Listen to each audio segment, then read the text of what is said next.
Welcome to the streets of Dublin Simon, the podcast which takes you straight to the front line of Dublin's homelessness crisis.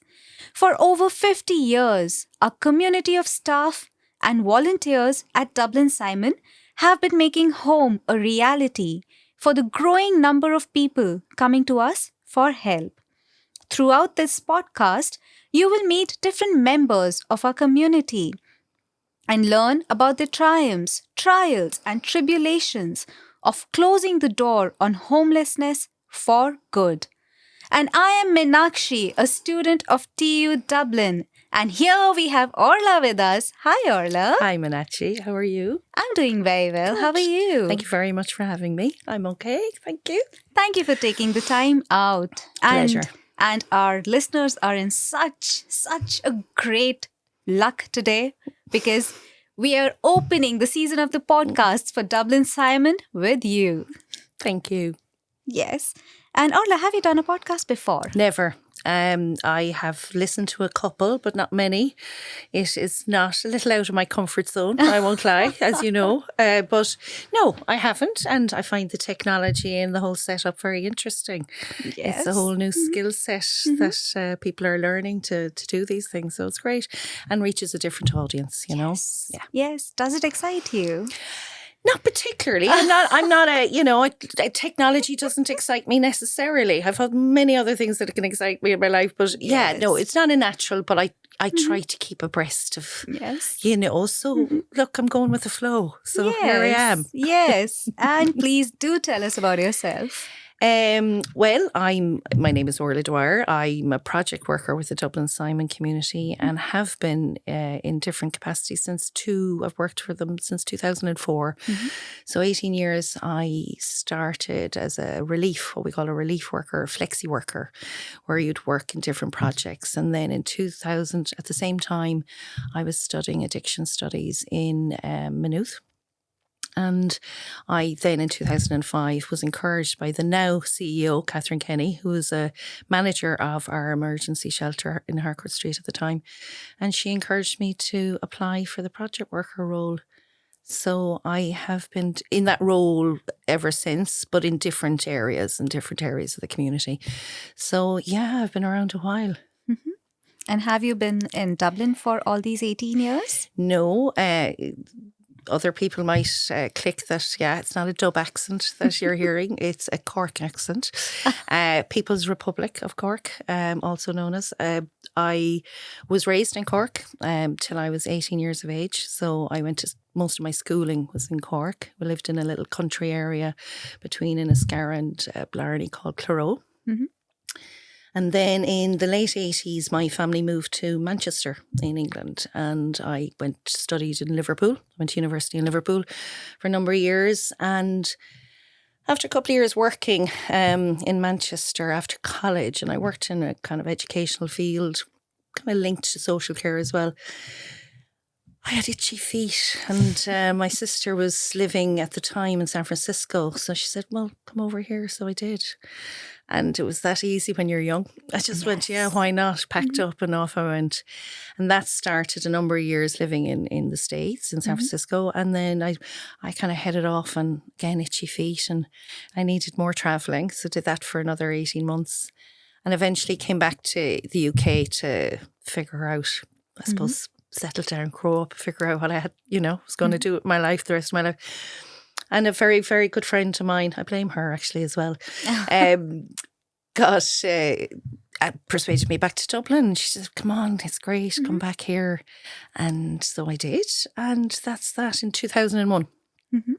So in 2001, I've moved back and as I say, it's kind of her fault as well. She was working for the Dublin Simon Community and I had different little jobs, project administrator and corporate sector and a bit in the public sector. But I was trying to figure out what I wanted to do. And I just couldn't quite get there. And she worked, as I say, in the Dublin Simon Community. And she just was like, this job was made for you. You were made to do this. So I was a bit curious. So I thought, well, let's start small and volunteer. So I applied to do a volunteer training weekend again. Dipna Dolan was the lady who interviewed me. She's now a board member. And Dipna, I think I was interviewing, they were kind of saying, we don't know where you'll get, you know, Super Run's very popular. And you did this 2-day training, and it happened to be with a guy called Sean Foy. He's Dr. Sean Foy now. Brilliant guy. And he just did this wonderful training, recommended a bit of reading.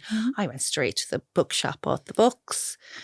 And it was the weirdest thing in the world. It was as if it was lined up. I started investigating doing an addiction studies course or something to back up. I have a science kind of biology and environmental science degree. And I was kind of going, okay, how do I support, you know, my learning? And I randomly came across this, ringing the HSE, and having Googled it, and got in touch with this woman who they were piloting the addiction studies course via NUI Maynooth, but it was being piloted out in Cherry Orchard Hospital in some rooms there. And within weeks, I went for an interview, and they said they'd pay for it. And suddenly I was on the addiction studies course in Maynooth, and I carried that on, had a little part-time job, and worked in Simon's at the same time. So so that was the story. It was as if everything just lined up. So I went from applying, never became a volunteer. I just went from becoming a potential volunteer into as a flexi worker, studying at the same time. But to be honest, as much as the course was amazing in theoretical understanding of addiction and things like that, there's no question it was the people I worked with in Harcourt Street over those years that I learned from. They were a diverse bunch of workers. They had diverse backgrounds. And I soaked it all up. I mean, their methods, their different ways of dealing with situations and clients, and then backed up with the professional learning and support you get. So that's my journey to Simon. So would you say that it was destiny, or was it passion that got you into this? No, destiny, I don't know. I mean, I think it's timing, a lot of it. I was at a stage that I was looking to become maybe, as I say, a bit more settled in my life, figure out. And it's interesting to me that it's not many friends of mine and have in their early 30s, maybe around that mark, 30s, mid-30s, change career. You know, you could be on one trajectory and you have one idea of what your future is going to be like. And I remember a friend saying it's very brave to just change, you know, but at the same, it didn't feel, maybe that's it. It didn't feel that you're doing anything major. It felt right, you know. And look, people and probably that caring's careers, maybe there's been a little bit, it's like tutoring, I do a little bit here and there, and it's been in my life at different points. I went into university as a primary school teacher to do that, but it just felt I was too young and immature at 19. I found it all a bit overwhelming. And then when I was out of university, I was encouraged when I was working in that college to do another teaching sitting in Gills. And I did it, but then I ran away to San Francisco and didn't finish it. And then, you know, even in Simon, I've delivered the Sharps training for many years. And then I deliver a module on the volunteer with TU, actually, on their volunteer certificate that our volunteers do. So bits like that. And then the caring profession. I was a care nursing home care attendant through my college years for money. But it was very natural to me.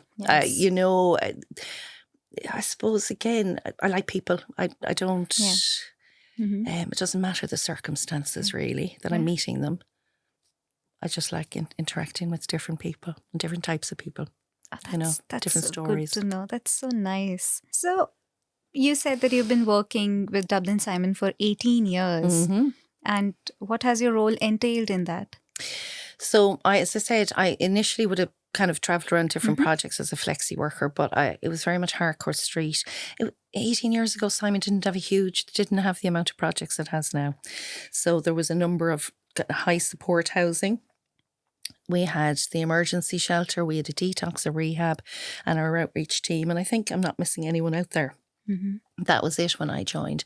There was one member of staff in the HR team. You know, it was a smaller organisation. Now we're over 300 staff. I mean, it's huge compared. But so they had only the one emergency shelter at the time, and I started there, as I say, as a project worker, and I was there for 8 years. Now, some would say that's maybe a bit too long. And in fairness, you know, managers say, come on, it's time to move on. Because again, when you're in something, you don't maybe see the wood for the trees. Yes. And it was important to change and mix it up, if you like. But just mental health wise, emotionally, all of that, health wise, I suppose, you know, from a self care perspective, because the emergency shelters can be very chaotic at times.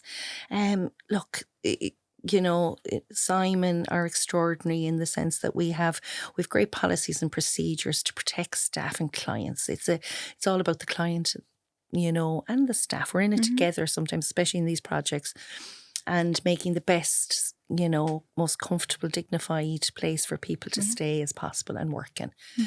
So I did that for 8 years. Then I moved on to Dorset Street, which is a medium support, and it was something we were always missing. So you had maybe had your long-term supported, which was a higher support level, and then you had your emergency shelter, but you'd nowhere for people maybe to go on the interim, maybe on the road back into independent living, and they needed some time. And the emergency shelter environment is just maybe a little bit too chaotic. You're sharing bedrooms, maybe with people on a different part of their journey in their addiction, or people with mental health issues. So it's very complex, and we did need an extra type of housing and supported housing to create a continuum of care. And it's been something, and the reason we have so many projects now in the Dublin Simon Community is to create that continuum of care, that people aren't dropping in between their steps to recovery, their steps to independent living, whichever it may be.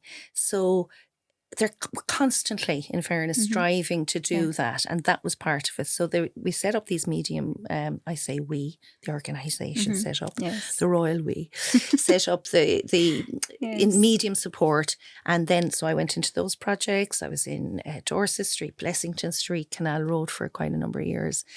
And then an opportunity came up on what we call the Tenancy Information and Support Service. And it's the prevention team. There's 4 of us. That I say 4, 1, 2, jeepers, there's 5 of us that work. Goodness, 5 of us work across the city. I'm just making sure, and our manager Michelle. So there's 6 of us, but we're just cover the DCC area, and it's a difficult role to describe to people often, just because we do such a breadth of work. We can be very different things to in different scenarios. And I suppose it's never been more pertinent than today, you know, with the crisis the way it is. So it's scary times. Look, I suppose traditionally 18 years ago, there was a certain, potentially you could make sweeping statements to say there was a demographic, people who were in need of certain types of accommodation and emergency accommodation for whatever reasons, and a myriad of reasons. But now we're looking at a crisis that means there's not one person in this country, I would challenge, has not know of somebody who is in a situation that has been affected by this crisis. And I don't think I'd be exaggerating in saying that. And for someone who's worked in this field for a very long time, one of the most important things at a very basic human level that you always want to do is to give people a bit of hope. Yes. And as I say, it's, you know, it's not maybe what people out there kind of think of the traditional idea or vision of what homelessness is. People on the street in tents and things. This is because they are still, but it's a much larger problem. And giving people hope when there's only 1,000 properties in the country for rent is very, very difficult. But, you know, we're a tenacious bunch, especially on my team and, well, all the teams, goodness. But we will advocate. There's it could be signposting. It's, we will have, how to approach the DRHE, the councils, are they registered for housing, whatever it is. And it's ensuring that whatever supports they're entitled to or are potentially out there for them, that we help them to access those supports. So that's my role now in Simon. Yes. And I think your role is basically to give people hope. And hope, I think, is the biggest thing you can give to anyone in a crisis. It is. And yet, I have to be very honest that, again, it has to, I suppose we come down to the very practical side of things, though. And that's where, in my view, their hope can come from.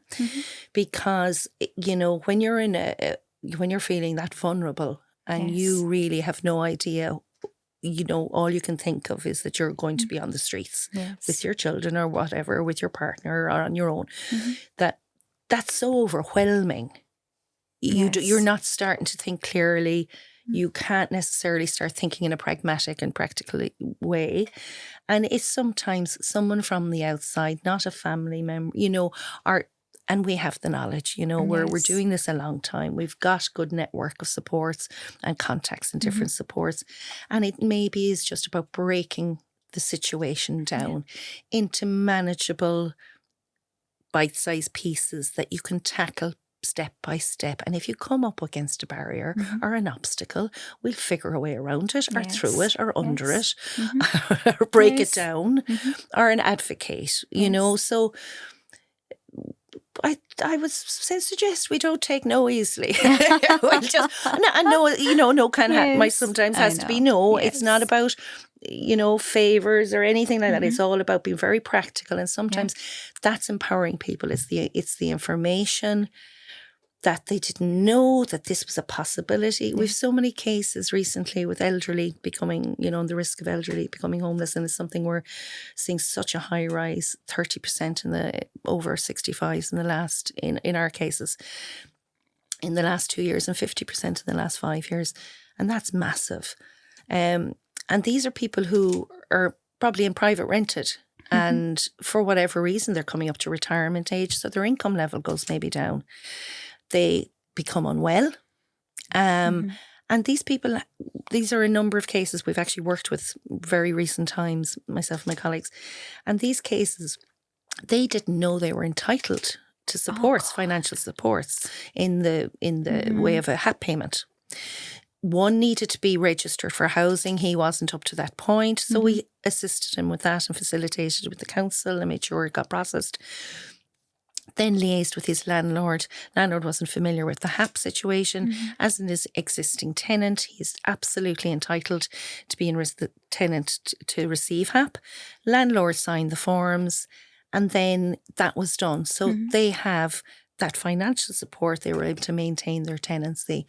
So that kind of thing. And then they actually needed further assistance with coordination of healthcare benefits they were entitled to. So yes. Yeah, that's it. Yes. So when you say homeless and you say elderly and you say 30%, it is something that really comes as a shock. I'm sure not just to me, but to all of our listeners. It's ridiculous. And 50% in the last 50% in the last 5 years. It's scary. That's enormous. That's scary. Yes. Yes. And we're just talking about numbers. Yes. I mean, can you imagine if you're the person actually facing it? So yeah, it's one thing, saying 30% and 50% increases, 30, as I said, between the last 2 years and 50% in the last 5 years. I suppose for me, I'm thinking of my mum, her peers.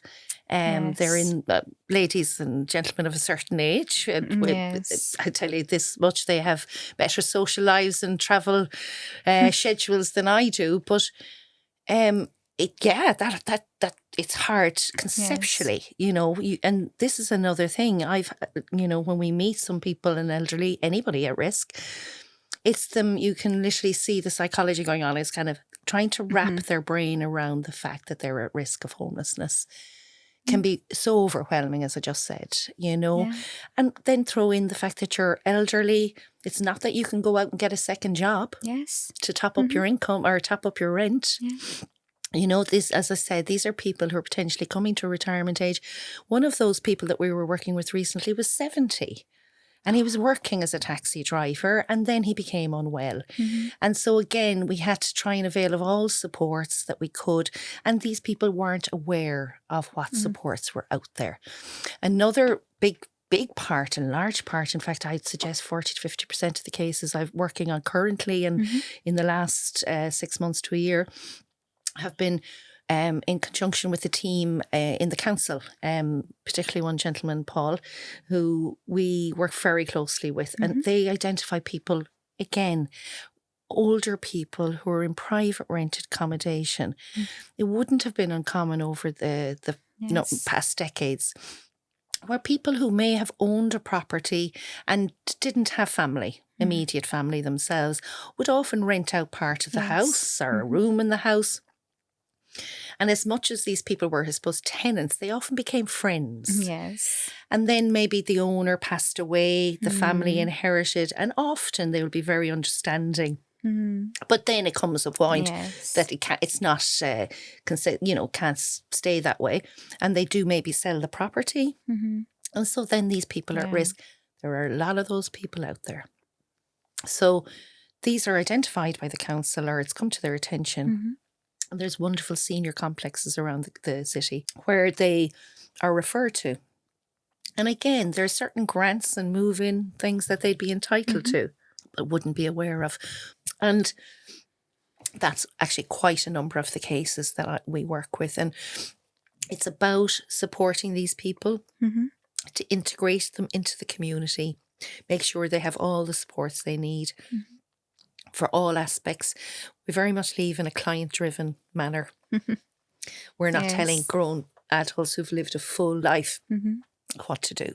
So, Orla, what do you think are some of the barriers in getting rid of homelessness? Well, 18 years, as I say, I've been doing this, and there's been a number of, I suppose, government proposals on how to end it. And yet, here we are with the crisis worse than ever, figures of 11,000. And that's conservative because it doesn't include so many other numbers of couch surfing and, people staying in each other's rooms and family rooms and all the rest, moving back home. But the barriers, so again, we could spend the week trying to analyse the blocks in ending the crisis.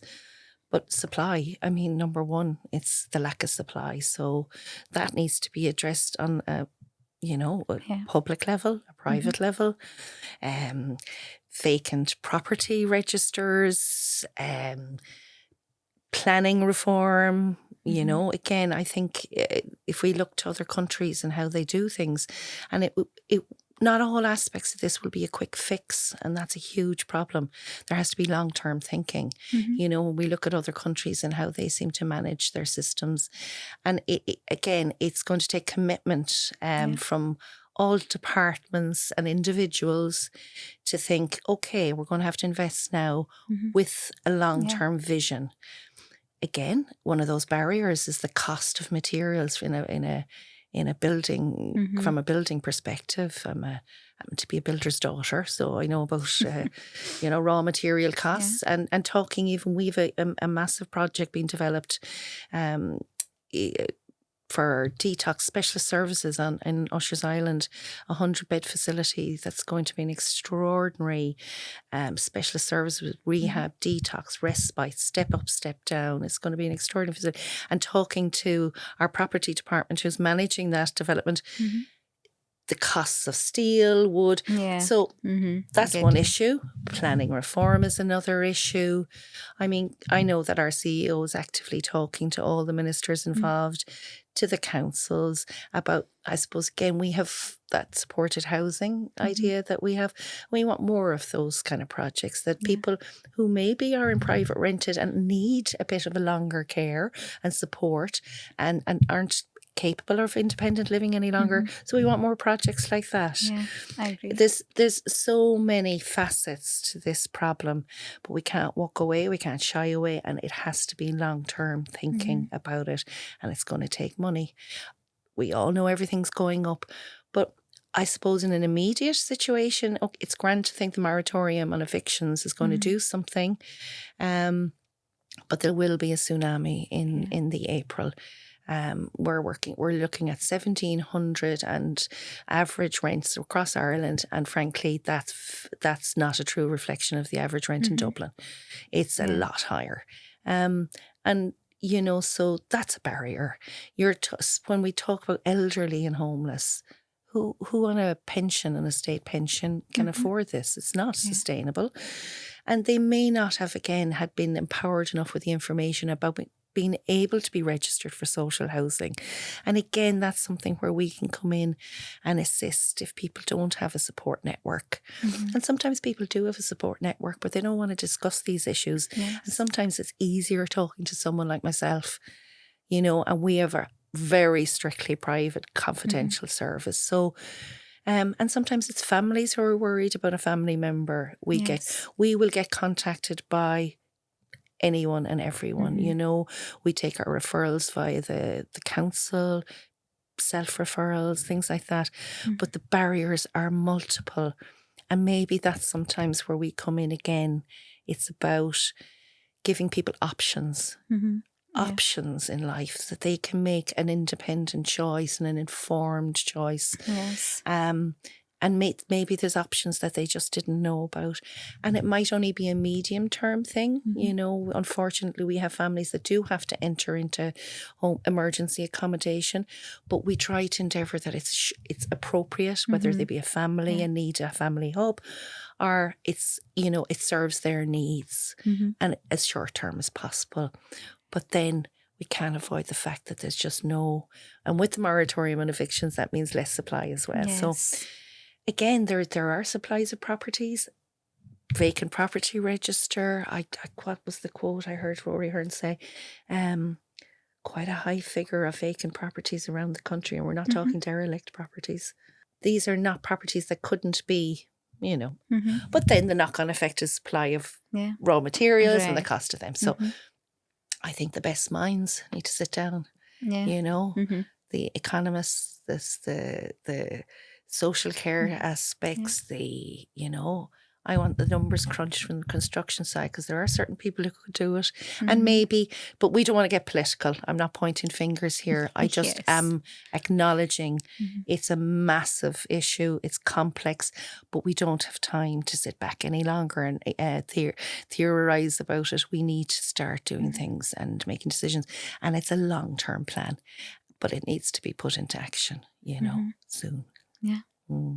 I'm hearing a lot of new things from you today.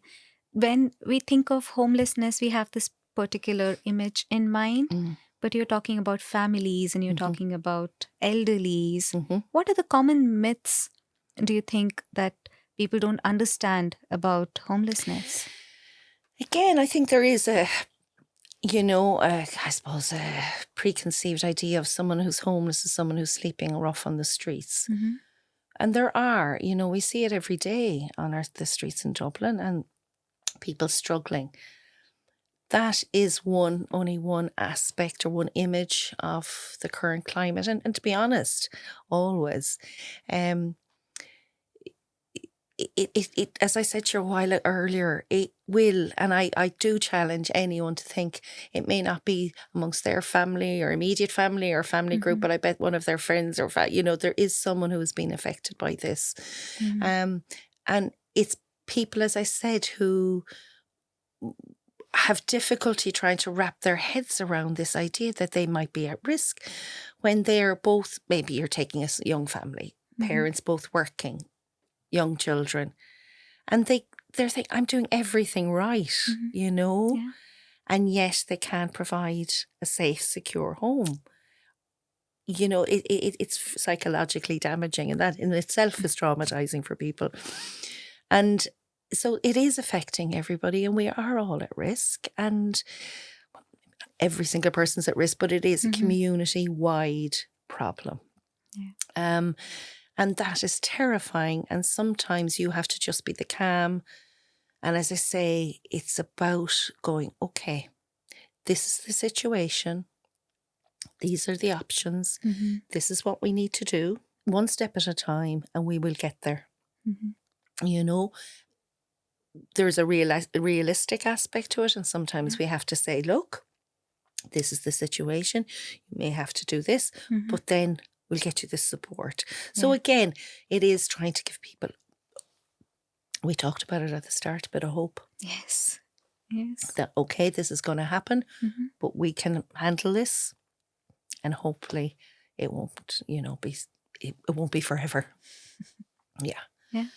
Though your work sounds a lot complicated and very, very difficult, I'm sure, what has been one of your most challenging cases? God, that's really difficult.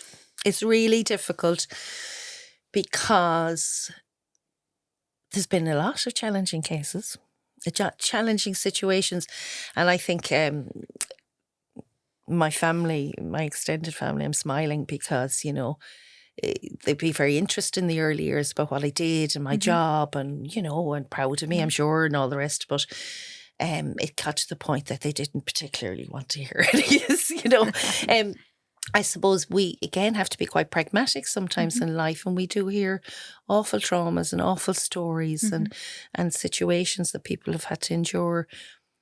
But bottom line, you're dealing with people. Yes. And people who, yes, may have had a lot of trauma in their lives and a lot of distress and are potentially in distress at the time. But through that, they're also great fun, clever, bright, joyful. And in those moments, that's the fun comes. But on the flip side, there can be challenges, there are challenges in work. But often they're fleeting challenges, and they're not challenges that you can't get over fairly quickly. I think the major challenge in doing this kind of work on the coalface, if you like, is such a long time. And I am not alone in Simon. We collectively are, I secretly call us the dinosaurs. But is self-care, minding yourself, and realising it does take time that. And often you kind of have to come to this realisation yourself, or your loved ones tell you that, you had to actively participate that. But the cases can be challenging. As I say, you're dealing with people with traumas a lot of the time. And in the most recent times, trying to bring that hope to people who are so confused as to where they find themselves. And again, I suppose there's an element of trying to make people feel secure that there is someone there. We're not going to abandon them. We're going to stand, as I said to clients numerous times, we're standing here next year. We're not going anywhere. We can be physically on the phone. And so, we'll get you through this. Again, it can't be maybe into their new home yet, but we're here and we won't go anywhere till you're safe, So the challenge is I suppose, balancing your emotions, the client's emotional expectations, the clients and the challenges that people might think there are. That's just the part of the job. That's just part of the job. We do have to deal with situations that aren't very pleasant sometimes and can be very, it can be tough in the heart. But you kind of accept, you become, realistic about what the job entails. But there are massive challenges, but you take them as they come. You've been doing this for a very long time, 18 years. And it's an extremely challenging work that you do. What kept you going? Simple, the clients and the team. It's the clients and the team. It's no hesitation in answering that. Because you wonder, thank God, I showed great entrepreneurial tendencies in my youth. Kind of getting all the local kids in to watch movies and making them popcorn and charging them. But my mother then made me donate it all to charity. So again, I have lots of people to blame. But It is challenging. It is challenging. But yeah, the clients and the team. I mean, I have lots of stories, but again, you kind of protect your clients. You see, I wouldn't give you any I details know. there, and it's just that's a reflex and kind of reflex action. I won't, it's kind Yes. of half private. It's very private. know. But even the funny little stories, Yeah. you meet just the most extraordinary, wonderful people who bring a lot of joy to your day, your life, and. So, yeah, there are challenges, and often, again, it's the team that keeps you going. Peer support is really, really important. And again, it's extraordinary to me when we actually say it out loud, but they're in the 5 project workers in the TIS team. I think we've 80 odd years of experience in Simon. That's a lot. That's a lot. That's a lot. I think it's even more. And add the manager in, and we head to over 100 on one team. So that has to be a record. So we're very experienced and experienced. Sometimes the cases can be so complex, and you become a little emotionally involved, maybe a bit about it. You just need to be told you've done everything you can. Yeah. That you've knocked on every door, you've done everything you can because you want so much for the client to. But again, sometimes we give clients all the options, and they choose an option we mightn't think is the one for them. But that's not my decision. These are, as I say, these are grown adults with wonderful stories, wonderful histories, and when we're talking about our older client group, oh my goodness, that's where the joy and there's all the practicalities of our job. But within that, there's conversations go on that, teach me all the time about life and things. So it's I'm not learning as I go. And that's what keeps you going, the team and the clients. Yeah. You've been just so amazing. I'm sure you've received a lot of compliments from your clients. Would you like to share some? Well, it's the compliments.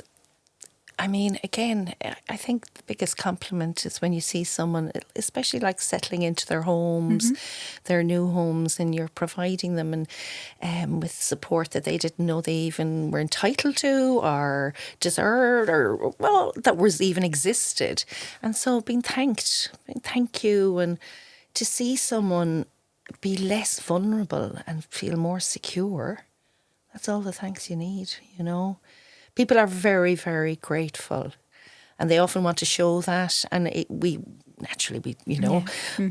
this is our job. We don't need to be, thanked, but shown thanks in any material way, and nor should we be. But it's more, and we have to explain that, and that can be actually clients kind of upsetting. They want to give you flowers or chocolates or whatever, but it really is just seeing families happy, secure.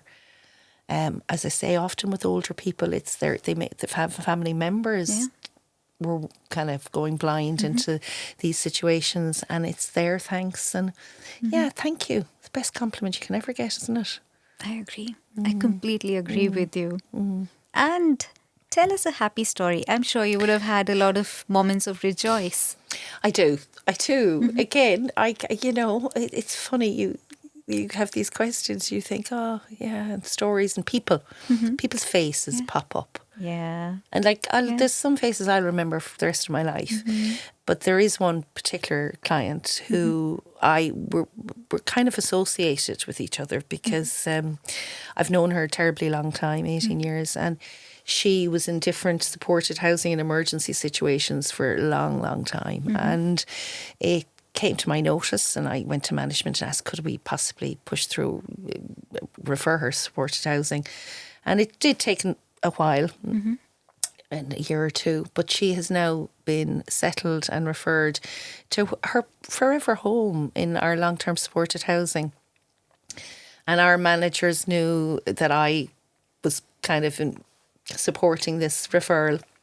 So when she was successful, I got a phone call straight away from the senior manager just telling me, and I was just because they knew I'd want to know. Yes. And then I think she has a tracker on me, this lady. I think she has a tracker on me because anytime we have offices next door, and anytime I turn up and I'm locking my bike up, this lady presents and we have a chat. So this particular client, I have very, very good professional boundaries. But this particular lady and I have known each other a terribly long time. Yeah. And so when we bump into each other, we go for a coffee and things like that. And yes, she just makes me smile, and it's well known throughout the organisation that we know each other. And long may that continue. Of course. And any message that you would want to share with the people of Dublin? It's a tough subject, what we're talking about. And sometimes, in life it can be, you just want to run away from these things if it is something that you're facing. So I would just please encourage people that if they are worried about anybody themselves or anybody else, please, if their tenancy is at risk, or if they feel they're at risk of homelessness for whatever reasons, to contact us.